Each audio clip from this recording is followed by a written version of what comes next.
नमस्कार विद्यार्थी मित्रांनो, माझं नाव सुहास भिसे. स्वागत आहे तुमचं सर्वांचं परत करंट अफेअर्स मराठी या आपल्या मायबोली भाषेतील एज्युकेशनल यूट्यूब चॅनलमध्ये. विद्यार्थी मित्रांनो, आज आहे 24 जून 2026. आजच्या दिवसाचे जेवढेही चालू घडामोडीचे महत्त्वाचे टॉप प्रश्न बनत असतील ते सर्व प्रश्न आपण या व्हिडिओच्या माध्यमातून पाहणार आहोत. तरी सर्वप्रथम आपण जर नवीन असाल, पहिल्यांदा या चॅनलवरील व्हिडिओ पाहत असाल तर चॅनलला या ठिकाणी अवश्य सबस्क्राईब सुद्धा करून घेऊ शकता. ठीक आहे, चला तर मग आपण आजच्या व्हिडिओला सुरुवात करूया. त्या अगोदर कालच्या व्हिडिओमध्ये जो काही शेवटचा प्रश्न विचारला होता त्या प्रश्नाचं उत्तर जाणून घेऊया. काय होता प्रश्न? 2026-27च्या कार्यकाळासाठी फायनान्शियल ॲक्शन टास्क फोर्स, ज्याला म्हणता येईल FATF बरोबर, याच्या व्हाईस प्रेसिडेंट पदी, उपाध्यक्षपदी कोणत्या भारतीयाची निवड झालेली आहे? तर बऱ्याच विद्यार्थी मित्रांनी अगदी योग्य उत्तर टाईप करून सांगितलं आहे. पर्याय क्रमांक बी, विवेक अग्रवाल असं त्यांचं नाव आहे. त्यांना या ठिकाणी FATFच्या उपाध्यक्षपदी या ठिकाणी निवड झालेली आहे आणि हे पहिल्यांदाच या ठिकाणी भारतीयाची या ठिकाणी निवड झाली आहे. त्याच्यामुळे हा प्रश्न विचारला जाऊ शकतो. आता पाहूया विद्यार्थी मित्रांनो, प्रश्न क्रमांक पहिला. टोटल संपूर्ण व्हिडिओमध्ये 12 प्रश्न असतील. सुरुवातीपासून शेवटपर्यंत व्हिडिओ प्रामाणिकपणे पाहण्याचा प्रयत्न करा. एक एक प्रश्न महत्त्वाचा आहे. तुम्ही कोणत्याही परीक्षेची तयारी करा. प्रश्न क्रमांक पहिला काय आहे? FIH महिला नेशन्स कप 2026 कोणत्या देशाने जिंकलेला आहे? प्रश्न क्रमांक पहिल्याचं योग्य उत्तर आहे पर्याय क्रमांक डी, आपला प्यारा भारत देश. हे या प्रश्नाचं योग्य उत्तर असणार आहे. तर भारताने या ठिकाणी न्यूझीलंडचा पराभव करत FIH महिला नेशन्स कप 2026चं विजेतेपद जिंकलेलं आहे. क्लिअर? या ठिकाणी पहिलाच प्रश्न कशा संदर्भात आहे? खेळासंदर्भात आहे, क्रीडा संदर्भात आहे. तर बाकीच्या वेगवेगळ्या झालेल्या ज्या काही क्रीडा स्पर्धा आहेत त्याच्यावरती एकदा रिव्हिजन टाकूया. लिहून घ्या. भारताचा 95 क्रमांकाचा बुद्धिबळ ग्रँडमास्टर ठरला आहे अरण्यक घोष, असं त्यांचं नाव आहे.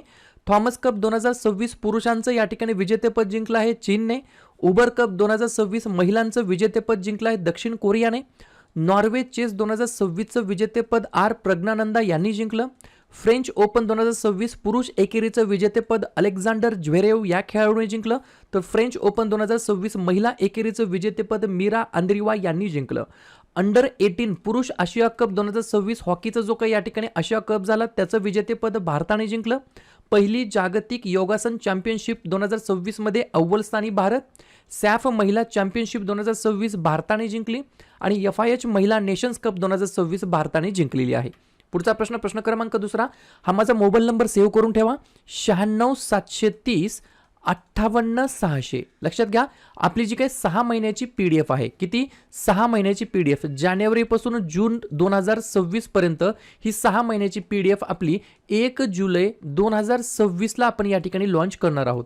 तत्पूर्वी तुम्हाला काय करायचं आहे? जो ऑलरेडी टेलिग्राम चॅनलला या ठिकाणी स्कॅनर दिला आहे त्या स्कॅनरला 99 रुपयाचं पेमेंट करायचं आहे आणि त्याचा स्क्रीनशॉट या ठिकाणी या व्हॉट्सअप नंबरला पाठवायचा आहे. स्कॅनर जर भेटला नसेल तर या व्हॉट्सअप नंबरला फक्त हाय मेसेज टाका की सर आम्हाला स्कॅनर पाहिजे आहे, तर मी तुम्हाला स्कॅनर प्रोव्हाइड करतो. क्लिअर? 2 नंबरचा प्रश्न लिहून घ्या.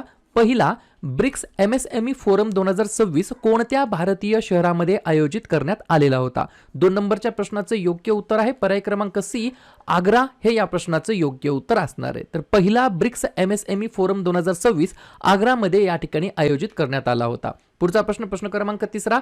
तमिळनाडूमधील कुडनकुलम अणुऊर्जा प्रकल्पामध्ये कोणत्या देशाच्या WER 1000 रिॲक्टर तंत्रज्ञानाचा वापर केला जात आहे? 3 नंबरच्या प्रश्नाचं योग्य उत्तर आहे पर्याय क्रमांक बी, रशिया. हे या प्रश्नाचं योग्य उत्तर असणार आहे. 2 पॉईंट लिहून घ्या.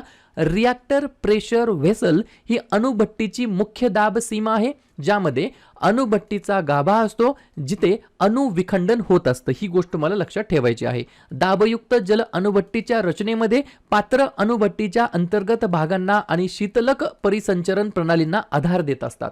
तर पर्याय क्रमांक बी, रशिया. हे या प्रश्नाचं योग्य उत्तर असणार आहे. रशियाबद्दल सांगायचं म्हटलं तर अध्यक्ष आहेत व्लादिमीर पुतिन, राजधानी आहे मॉस्को, चलन वापरलं जातं रशियन रुबल. या गोष्टी तुम्हाला लक्षात ठेवायच्या आहेत. व्लादिमीर पुतिन या ठिकाणी 2036 पर्यंत या ठिकाणी ॲज अ प्रेसिडेंट म्हणून कामकाज पाहणार आहेत. पुढचा प्रश्न, प्रश्न क्रमांक चौथा. कोणत्या राज्याच्या बिहू पेपा या पारंपरिक पदार्थाला GI टॅगचं जे काही सर्टिफिकेशन आहे ते देण्यात आलेलं आहे? तर पर्याय क्रमांक ए फॉर आसाम. हे या प्रश्नाचं योग्य उत्तर असणार आहे. मी तुम्हाला एक गोष्ट सांगतो, पहा. जे काय GI प्रोडक्ट असतो, जो पण GI प्रोडक्ट असतो पर्टिक्युलर राज्याचा, त्याच्या अगोदर जर बिहू बरोबर हा शब्द जर लागत असेल, काय म्हटलं मी आता या ठिकाणी पेपा नाव आहे बरोबर, पेपा एका प्रोडक्टचं नाव आहे, त्याच्या अगोदर बिहू असा शब्द लागलेला आहे बरोबर. ज्या ज्या प्रोडक्टच्या अगोदर बिहू असा शब्द लागला जातो, डोळे झाकून आसामला या ठिकाणी उत्तराला क्लिक करायचं, ही गोष्ट मला लक्षात ठेवायची आहे. क्लिअर. आसामबद्दल सांगायचं म्हटलं तर स्थापना 26 जानेवारी 1950, मुख्यमंत्री हिमंता बिस्वा शर्मा, राज्यपाल लक्ष्मण प्रसाद आचार्य, राजधानी दिसपूर. 5 महत्वाचे राष्ट्रीय उद्यान काझीरंगा, मानस, दिब्रू सैखोवा, रायमोना, देहिंग पटाई आणि 2 महत्वाचे धरण पगलडिया आणि सुबानसिरी. पुढचा प्रश्न क्रमांक 5, डोंग फेंग 17 किंवा DAF-17 हे कोणत्या देशाने विकसित केलेले हायपरसॉनिक क्षेपणास्त्र आहे? 5व्या नंबरच्या प्रश्नाचं योग्य उत्तर आहे पर्याय क्रमांक डी, चीन हे या प्रश्नाचं योग्य उत्तर असणार आहे. DAF-17 म्हणजेच डोंग फेंग 17 हे चीनचे घन इंधनावर चालणारे मध्यम पल्ल्याचे हायपरसॉनिक बॅलिस्टिक क्षेपणास्त्र आहे, जे 2019 मध्ये अधिकृतपणे सादर करण्यात आलेले होतं. चीनबद्दल सांगायचं म्हटलं तर अध्यक्ष आहेत शी जिनपिंग, राजधानी आहे बीजिंग, चलन वापरलं जातं रेनमिनबी. पुढचा प्रश्न क्रमांक 6, भारतातील सर्वात उंच पवनचक्की कोणत्या राज्यामध्ये उभारण्यात आलेली आहे? 6व्या नंबरच्या प्रश्नाचं योग्य उत्तर आहे पर्याय क्रमांक सी, कर्नाटक हे या प्रश्नाचं योग्य उत्तर असणार आहे. तर कर्नाटक राज्याच्या अंतर्गत भारतातील सर्वात उंच पवनचक्की या ठिकाणी उभारण्यात आलेली आहे. ही जी काय पवनचक्की आहे S-175 160 मीटर उंच असून तिच्या पात्याच्या टोकाची उंची 247.5 मीटर आहे, जी की कर्नाटकमध्ये बसवण्यात आली आहे, स्थापित करण्यात आलेली आहे. क्लिअर. कर्नाटकबद्दल सांगायचं म्हटलं तर स्थापना 1 नोव्हेंबर 1956, मुख्यमंत्री सिद्धरामय्या, राज्यपाल थावरचंद गेहलोत, राजधानी बेंगलुरू. 4 महत्वाचे राष्ट्रीय उद्यान बांदीपूर, कुद्रेमुख, अंशी, बॅनरघट्टा आणि 5 महत्वाचे धरण आहेत, लिहून घ्या, तुंगभद्रा, कद्रा, अलमाटी, कृष्णाराजा आणि नारायणपूर. या ठिकाणी मी तुम्हाला इग्नाइट अकॅडमी बद्दल थोडंसं सांगतो. या ठिकाणी स्टेट बोर्ड फाउंडेशन बॅच त्यांनी सुरू केलेली आहे. जसं की MPSC किंवा इतर स्पर्धा परीक्षा असतात ज्याच्यामध्ये बरेच प्रश्न स्टेट बोर्डच्या पुस्तकामधून डायरेक्ट विचारले जात असतात, तर त्याच्यावरतीच ही या ठिकाणी बॅच असणार आहे. या ठिकाणी 5वी ते 12वीच्या सर्व विषयांच्या स्टेट बोर्ड पुस्तकाचे क्रक्स लेक्चर्स या बॅचमध्ये असणार आहेत. लेक्चर रेकॉर्डेड असणार आहेत, किती वेळेस पण तुम्ही पाहू शकता. या ठिकाणी ह्या बॅचची किंमत 999 होती, परंतु या ठिकाणी 90% ऑफर लावून या बॅचची किंमत 99 रुपये या ठिकाणी ठेवण्यात आलेली आहे. ही बॅच तुम्हाला इग्नाइट अकॅडमीच्या ॲप्लिकेशनमध्ये मिळणार आहे आणि त्या ॲप्लिकेशनची लिंक व्हिडिओच्या डिस्क्रिप्शन बॉक्समध्ये देऊन ठेवतो. पुढचा प्रश्न क्रमांक 7, पंतप्रधान नरेंद्र मोदींनी कोणत्या देशामध्ये विवाटेक VIVA बरोबर विवाटेक 2026 या परिषदेमध्ये सहभाग घेतलेला होता? 7व्या नंबरच्या प्रश्नाचं योग्य उत्तर आहे पर्याय क्रमांक बी, फ्रान्स हे या प्रश्नाचं योग्य उत्तर असणार आहे. तर फ्रान्स या देशाच्या अंतर्गत आयोजित करण्यात आलेल्या विवाटेक 2026 या परिषदेमध्ये पंतप्रधान नरेंद्र मोदींनी या ठिकाणी सहभाग घेतलेला होता. क्लिअर. फ्रान्सबद्दल एकदा रिव्हिजन टाकूया. अध्यक्ष आहेत इमॅन्युअल मॅक्रॉन, पंतप्रधान आहेत फ्रँको बायरो, राजधानी आहे पॅरिस, चलन वापरलं जातं युरो. पुढचा प्रश्न क्रमांक 8, भौतिक शास्त्रातील 2025च्या वुल्फ पुरस्काराचे विजेते सैद्धांतिक भौतिक शास्त्रज्ञ जैनेंद्र के जैन यांचा जन्म भारतातील कोणत्या राज्यामध्ये झालेला आहे? 8व्या नंबरच्या प्रश्नाचं योग्य उत्तर आहे पर्याय क्रमांक ए, राजस्थान हे या प्रश्नाचं योग्य उत्तर असणार आहे. लक्षात घ्या, 2-3 प्रश्न तयार होतात. पहिला प्रश्न, वुल्फ अवॉर्ड हा कोणाला देण्यात आला 2025चा? राजस्थानमधील या ठिकाणी जैनेंद्र के जैन यांना या ठिकाणी देण्यात आला. कशातील?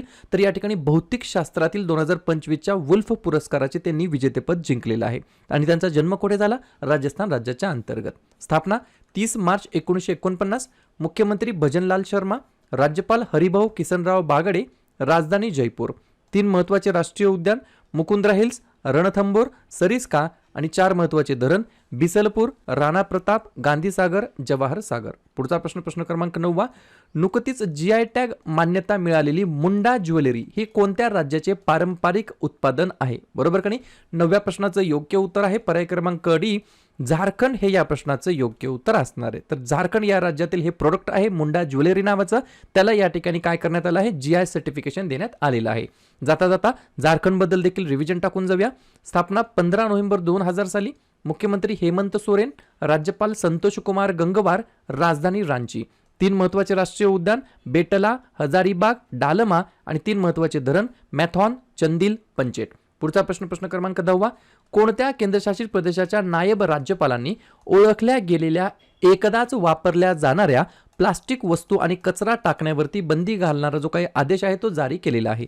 10व्या नंबरच्या प्रश्नाचं योग्य उत्तर आहे पर्याय क्रमांक सी, लद्दाख हे या प्रश्नाचं योग्य उत्तर असणार आहे. तर लद्दाख या केंद्रशासित प्रदेशाच्या नायब राज्यपालांनी ओळखल्या गेलेल्या एकदाच वापरल्या जाणाऱ्या वन टाइम युजेबल प्लास्टिक बरोबर याच्यावरती या ठिकाणी बंदी घालणारा आदेश जारी केलेला आहे. लद्दाख तुम्हाला आठवतंय, लद्दाख हा एक जम्मू आणि काश्मीर राज्याचा एक भाग होता. त्यानंतर काय झालं, ऑगस्ट 2019 मध्ये भारतीय संसदेने एक कायदा केला ज्याद्वारे 31 ऑक्टोबर 2019 रोजी लद्दाखला केंद्रशासित प्रदेशाचा दर्जा देण्यात आला. राजधानी आहे लेह कारगिल. गव्हर्नर आहेत विनय कुमार सक्सेना.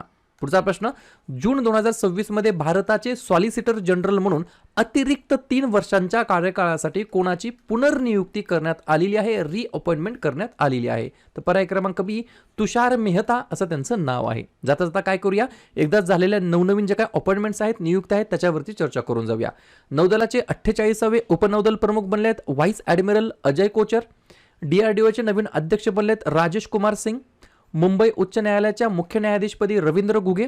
CBSEचे नवीन अध्यक्ष बनलेत लोखंडे प्रशांत सीताराम.